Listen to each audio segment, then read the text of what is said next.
ಇವತ್ತು ನಾನು ರಿವ್ಯೂ ಮಾಡ್ತಿರೋ ಮೂವಿ ಲ್ಯಾಂಡ್ ಲಾರ್ಡ್. ವಿಭಿನ್ನವಾದ ಟ್ರೈಲರ್ ಮುಖಾಂತರ ಹೈಪ್ ಅನ್ನ ಕ್ರಿಯೇಟ್ ಮಾಡಿದ್ದಂತಹ movie landlord. Jadesh Kumar Hampi direction, Duniya Vijay mass appearance, Raj B Shetty ಅವರ ಪರ್ಫಾರ್ಮೆನ್ಸ್. ಈ ಕಾಂಬಿನೇಷನ್ ಒಂದು ಗುಡ್ ವಾಚ್ ಆಗುತ್ತಾ ಅಥವಾ ಬರೀ run of the mill commercial ಸಿನಿಮಾನ? ಬನ್ನಿ ಹೇಳ್ತೀನಿ. ಹಾಯ್ ಹಲೋ ನಮಸ್ಕಾರ, ನಾನು ನಿಮ್ಮ Raghav. Welcome to Raghav cine talks. ನಾನ್ ಮಾಡೋ ಕಂಟೆಂಟ್ ನಿಮ್ಗೆ ಇಷ್ಟ ಆದ್ರೆ ದಯವಿಟ್ಟು ಚಾನಲ್ ನ ಸಬ್ಸ್ಕ್ರೈಬ್ ಮಾಡ್ಕೊಂಡು ಸಪೋರ್ಟ್ ಮಾಡಿ. ವಿಡಿಯೋನ ಪೂರ್ತಿ ನೋಡಿ. ಎಲ್ಲರೂ ಈ ಸಿನಿಮಾ ಬಗ್ಗೆನೇ ಮಾತಾಡ್ತಿದ್ದಾರೆ. ವಿಜಯ್ ಸರ್ ಮತ್ತೆ ರಾಜ್ಬಿ ಶೆಟ್ಟಿ ಅವರ ಕಾಂಬಿನೇಷನ್ ತುಂಬಾ ಹೈ ಎಕ್ಸ್ಪೆಕ್ಟೇಷನ್ ನ ಕ್ರಿಯೇಟ್ ಮಾಡಿತ್ತು. ಆದ್ರೆ ಪಿಕ್ಚರ್ ನಿಜವಾಗ್ಲೂ ಚೆನ್ನಾಗಿದ್ಯಾ ಅಥವಾ ಜಸ್ಟ್ ಬರೀ ಹೈಪ್ ಅಷ್ಟೇನಾ? ಎಳೆ ಎಳೆಯಾಗಿ ಬಿಚ್ಚಿಡ್ತೀನಿ. ವಿಡಿಯೋನ ಕೊನೆವರೆಗೂ ನೋಡಿ, ಸ್ಕಿಪ್ ಮಾಡಬೇಡಿ. ಸಿನಿಮಾದ ಒನ್ಲೈನ್ ವಿಷಯಕ್ಕೆ ಬಂದ್ರೆ, ಒಬ್ಬ ಕ್ರೂರ ಜಮೀನ್ದಾರ ಮತ್ತೆ ಹಸಿದ ಕೂಲಿ ಆಳುಗಳು ಇವರಿಬ್ರು ನಡುವೆ ನಡೆಯೋ ಒಂದು ವಿಸ್ರಲ್ ಕಾನ್ಫ್ಲಿಕ್ಟ್. ಸ್ಟೋರಿ ಲೈನ್ ಸ್ವಲ್ಪ ಕ್ಲೀಶೆ ಟ್ರೋಪ್ ಅನ್ಸಿದ್ರು ಜಡೇಶ್ ಹಂಪಿ ಅವರ ಎಕ್ಸಿಕ್ಯೂಷನ್ ಮಾತ್ರ ಸಖತ್ ನ್ಯೂಯಾನ್ಸ್ಡ್ ಆಗಿದೆ. ಕತೆ ಏನೋ ಹಳೇದೇ ಇರ್ಬೋದು, ಜಮೀನ್ದಾರ್ ವರ್ಸಸ್ ಕೂಲಿ ಅಂತ, ಆದ್ರೆ ಜಡೇಶ್ ಅವರ ಪ್ರೆಸೆಂಟಿಂಗ್ ಇದೆಯಲ್ಲ ಅದು ಮಾತ್ರ ನೆಕ್ಸ್ಟ್ ಲೆವೆಲ್ ಆಗಿದೆ. ಆ ಊರು, ಆ ವಾತಾವರಣ ಪ್ರತಿಯೊಂದು ರಿಯಲ್ ಅನ್ಸುತ್ತೆ.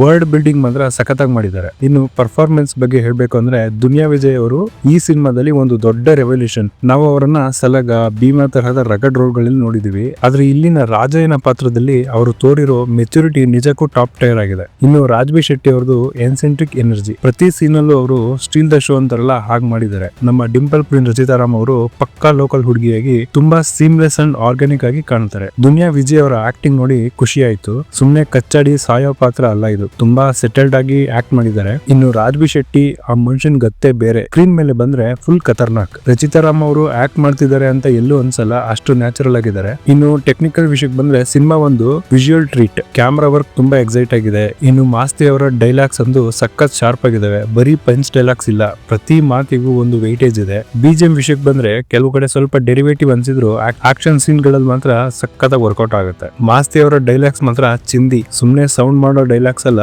ಅರ್ಥ ಇರೋ ಮಾತುಗಳು. ಬಿಜಿಎಂ ಕೆಲವು ಕಡೆ ಬೇರೆ ಯಾವ್ದೋ ಸಿನಿಮಾ ನೆನಪು ಮಾಡಿದ್ರು ಥಿಯೇಟರ್ ನಲ್ಲಿ ಮಾತ್ರ ಫುಲ್ ಗುಂಡಿಡಿಸುತ್ತೆ. ಸಿನಿಮಾದಲ್ಲಿ ನನಗೆ ತುಂಬಾ ಇಷ್ಟ ಆಗಿದ್ದು ಆ ಸೆಕೆಂಡ್ ಹಾಫ್ ನ ಪೊಲೀಸ್ ಸ್ಟೇಷನ್ ಸೀನ್. ಅದು ಫುಲ್ ಪ್ಯೂರ್ ಗೋಲ್ಡ್ ಅಂತಾನೆ ಹೇಳ್ತೀವಿ. ಆದ್ರೆ ಫಸ್ಟ್ ಹಾಫ್ ಸ್ವಲ್ಪ ಲ್ಯಾಗ್ ಅನ್ಸುತ್ತೆ, ಅಂದ್ರೆ ಸ್ಲೋ ಅನ್ಸುತ್ತೆ. ಡ್ರಾಮಾ ಸೀನ್ ಗಳು ಕೆಲವು ಕಡೆ ರಿಪಿಟೇಟಿವ್ ಅನ್ಸುತ್ತೆ. ಹಾಗೆ ಸಿನಿಮಾದಲ್ಲಿ ಹೈ ಮೂಮೆಂಟ್ಸ್ ಅಂತೂ ಸಾಕಷ್ಟಿದಾವೆ, ಆದ್ರೆ ಸ್ಟಾರ್ಟಿಂಗ್ ನಲ್ಲಿ ಸ್ವಲ್ಪ ಲ್ಯಾಗ್ ಅನ್ಸುತ್ತೆ. ಡ್ರಾಮಾ ಸ್ವಲ್ಪ ಜಾಸ್ತಿ ಆಯ್ತೇನೋ ಅಂತಾನು ಡೌಟ್ ಬರುತ್ತೆ. ಆದ್ರೆ ಒಟ್ಟಾರೆಯಾಗಿ ನೋಡಿದ್ರೆ ಸಿನಿಮಾ ಮಾತ್ರ ಫುಲ್ ಪೈಸಾ ವಸೂಲ್ ಅಂತಾನೆ ಹೇಳ್ಬೋದು. ಫೈನಲಿ ಲ್ಯಾಂಡ್ ಲಾರ್ಡ್ ಒಂದು ಮಾಸ್ ಎಲಿಮೆಂಟ್ಸ್ ಜೊತೆಗೆ ಒಂದು ಸೋಷಿಯಲ್ ಮೆಸೇಜ್ ಇರೋ ಸಿನಿಮಾ ಇದು. So definitely it's A must watch ಅಂತ ಹೇಳ್ತೀನಿ. ದಯವಿಟ್ಟು ಎಲ್ಲರೂ ಥಿಯೇಟರ್ ಹೋಗಿ ಮೂವಿ ನೋಡಿ, ಕನ್ನಡ ಸಿನಿಮಾನ ಗೆಲ್ಸಿ. ಹಾಗೆ ನಾನ್ ಮಾಡೋ ಕಂಟೆಂಟ್ ನಿಮ್ಗೆ ಇಷ್ಟ ಆದ್ರೆ ದಯವಿಟ್ಟು ಸಬ್ಸ್ಕ್ರೈಬ್ ಮಾಡ್ಕೊಂಡು ಸಪೋರ್ಟ್ ಮಾಡಿ. ನಿಮ್ಮ ಒಪಿನಿಯನ್ ಏನು ಅಂತ ಕಮೆಂಟ್ ಬಾಕ್ಸ್ ನಲ್ಲಿ ತಿಳಿಸೋದನ್ನ ಮರಿಬೇಡಿ. Thank you.